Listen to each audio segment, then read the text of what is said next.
So Skoda has just launched three new models in one shot, and they've done it digitally.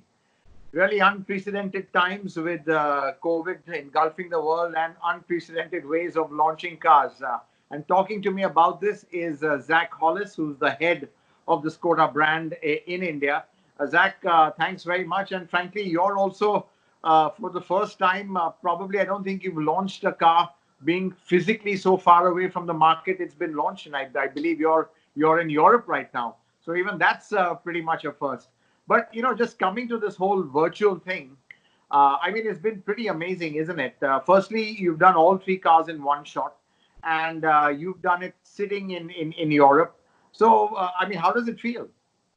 I mean, as you say, almost, this was never our plan. Our plan was to have three separate launches in April, three separate opportunities to talk to the marketplace, three separate opportunities to interact with you guys. That was our original plan. But like many people's plans, because of COVID-19, we had to change these plans. And of course, we had to think, what is the right time to do this as well? And there was a lot of demand from customers, from prospects, and also on Twitter, I was getting regular requests, let's launch the cars.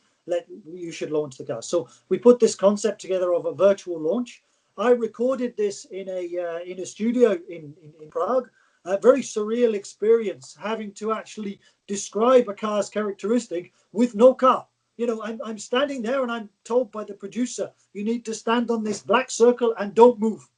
That's not my style. I'm used to walking around, talking about cars, but literally stand on this spot, we were told, and it took a lot of takes, but eventually I'm very happy with what the technical guys put together. The Indians put the whole thing together in India, having done this recording in Prague. So very, very happy with the way it went. I think it came across very well. Lots of information and hopefully lots of motivation for our dealer network as well, because this is important for our dealers as well.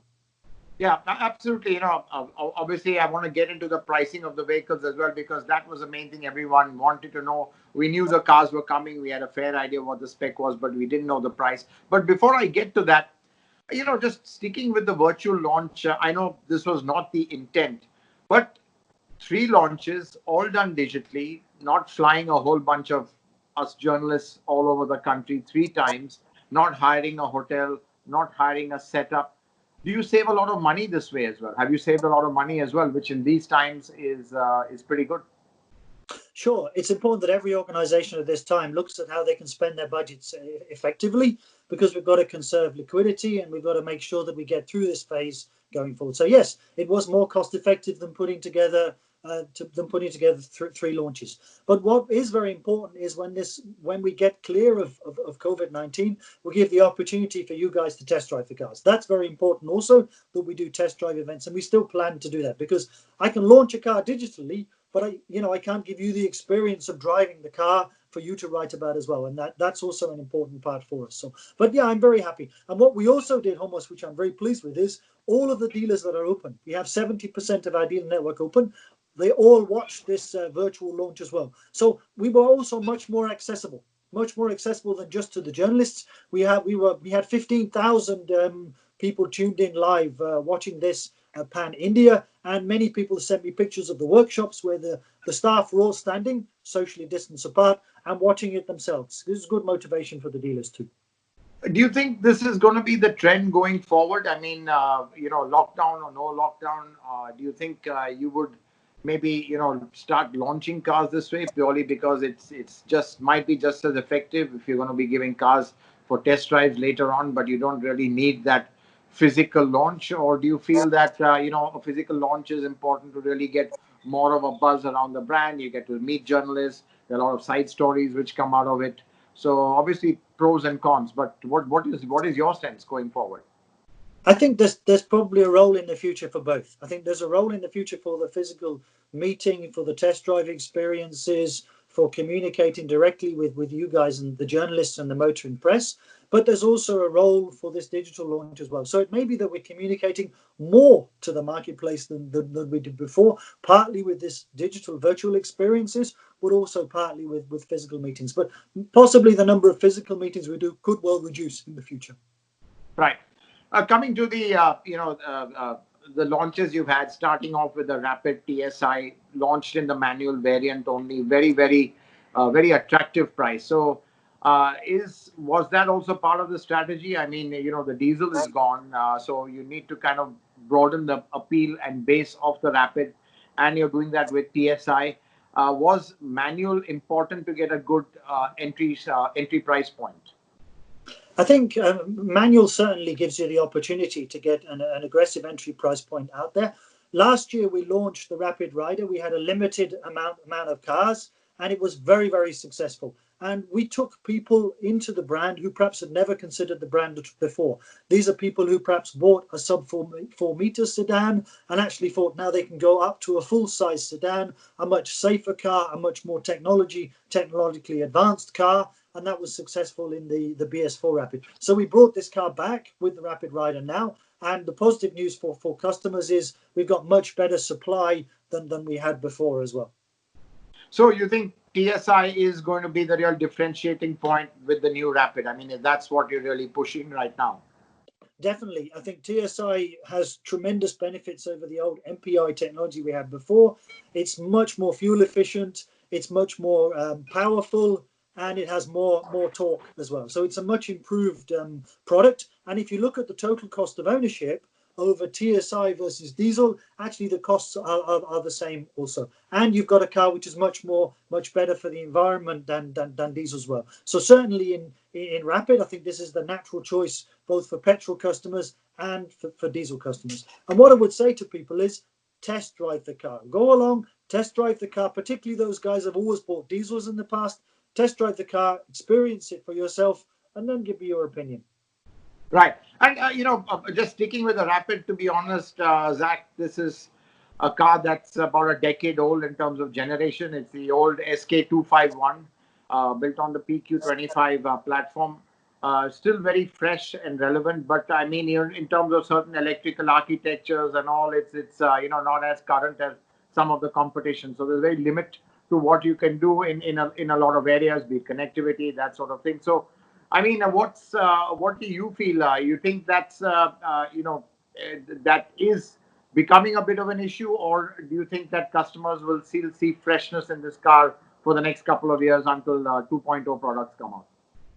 I think we did a good job a couple of years ago in terms of creating a new face to the car. That did a new bumper, a new look, a new lights. So the car was refreshed 2 or 3 years ago, and that has improved quite a lot. But I think the car still has a huge following in India. It's a very safe car. It's still quite good levels of technology within the car. And within this 1 litre TSI, we have a great offering for customers as well. And now, of course, with models like the Rider as a permanent part of our Rapid TSI strategy, we're very affordable as well. So I think it still has a very strong following in India, and only last year we still achieved 10% segment share in the medium sedan market. So I'm very pleased with the performance of this car, and we're also always looking at new colors, new design. We have the Android radio system in the car now as well. We have the tinted glass in the car. So we're always looking at how can we keep this car as fresh as possible and give something new for the Indian customers. And to be honest, diesel is gone, and frankly, diesel with this DSG was actually a brilliant combination. Now both have gone, DSG and the diesel as well. You've got an 80 coming in with a 1 liter. So, being very honest, do you think you can retain your volumes, market share, or do you think you will lose out? Diesel lovers might look elsewhere. I think what I would say to diesel lovers is come along, test drive the Rapid TSI, give me your opinion afterwards. Our salesmen, we've trained our salesmen very clearly on how to win over those diesel customers, to understand the technology within the TSI and the benefits to them.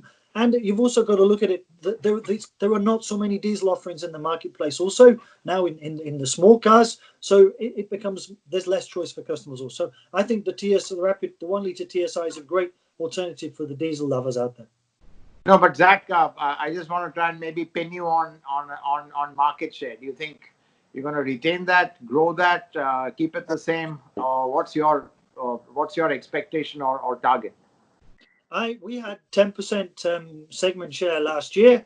and I see no reason why we should lose any of that segment share going forward with this new car.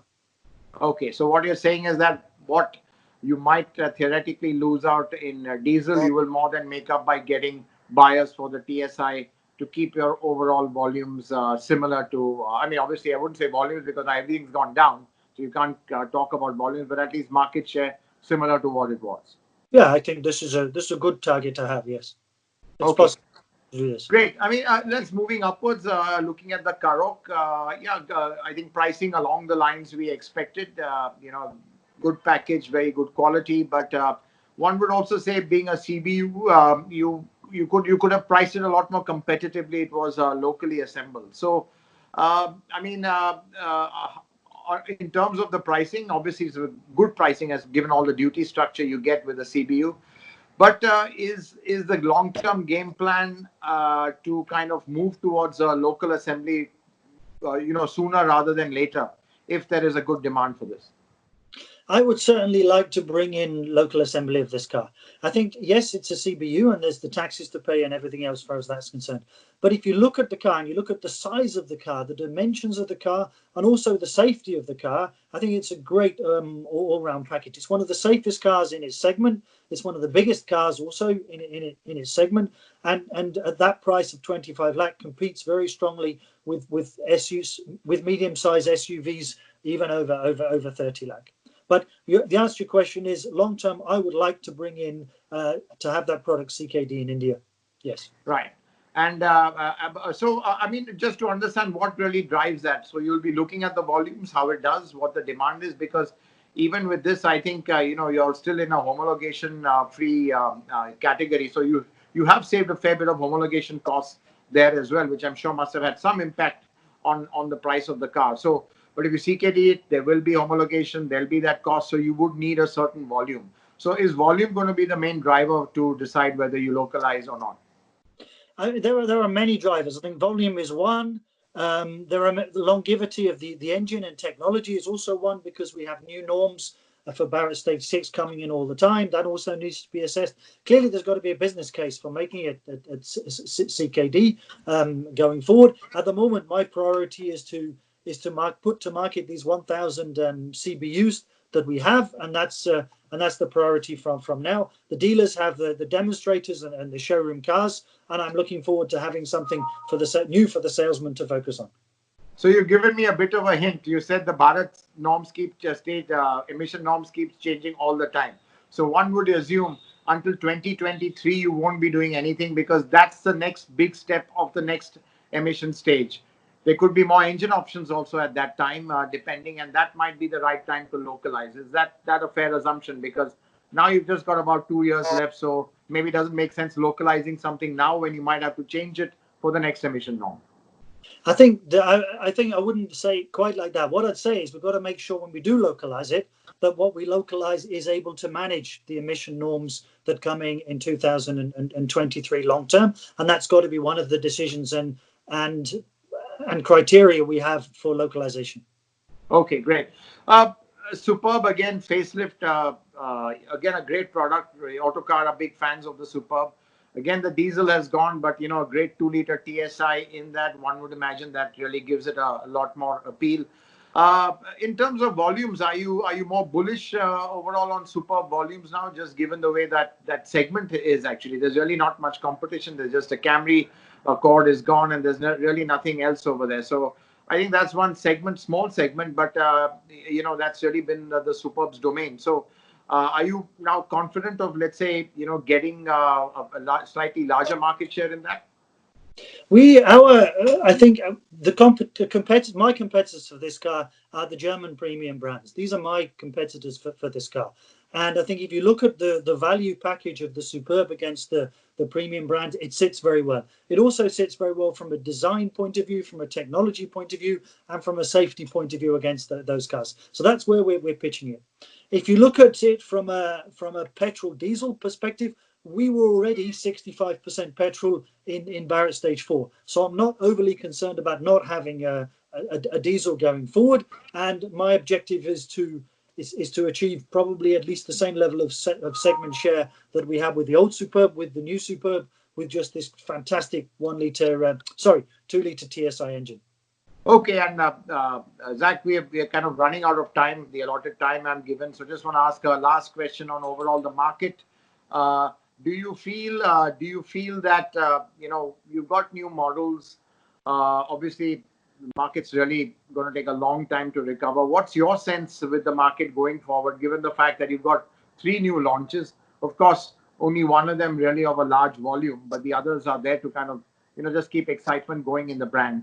Are you optimistic that towards the end of the year we'll start coming out of this terrible crisis the world has been?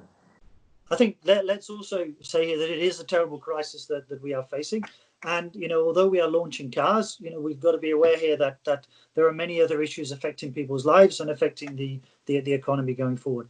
I can see coming back to your question, I can see the car market being quite slow for the next three to 4 months. But when we get towards the festive period, I can see things picking up again. This is my forecast. And then let's hope we get back to some kind of normalization in 2021. So I can see it being slow for the next few months and then picking up. But what we are doing is bringing new cars to the marketplace, gives something new for people to look at. It gives some excitement also for our dealer staff who need this motivation as well going forward. So I'm very confident we will get good segment shares of our products. Let's just hope that we get over this situation as soon as possible and people's lives get back to normal and they start to think about their mobility choices going forward.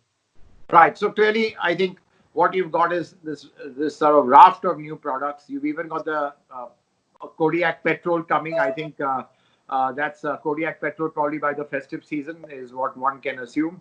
And the Octavia is definitely coming next year, which you've also confirmed. So enough little action happening, not very high volume until the 2.0 products come out. Is that the strategy? Yeah, I think so. I mean, we need clear products for our dealers. We need the products for our image and awareness in the marketplace, and we're bringing new products to the marketplace. We're not just sitting on our hands and waiting for India 2.0. We're working hard to get products going through the dealers. We're working hard to fill our workshops also with cars because this is important for our dealers. But of course, we've always got an eye on India 2.0, and we are getting ready with our network and also our brand ready for India 2.0 because this is when obviously our volumes will grow substantially. Yeah. And well, thanks, Zach. Hope the next launch, which I think is a Kodiak, I hope we get to meet in person for that. And then, of course, it would be nice. It would be very nice. I'm looking forward to it as well. Okay. Thanks very much. Okay. And thanks for talking to us. Thanks so much. Thank you. Bye. Bye-bye.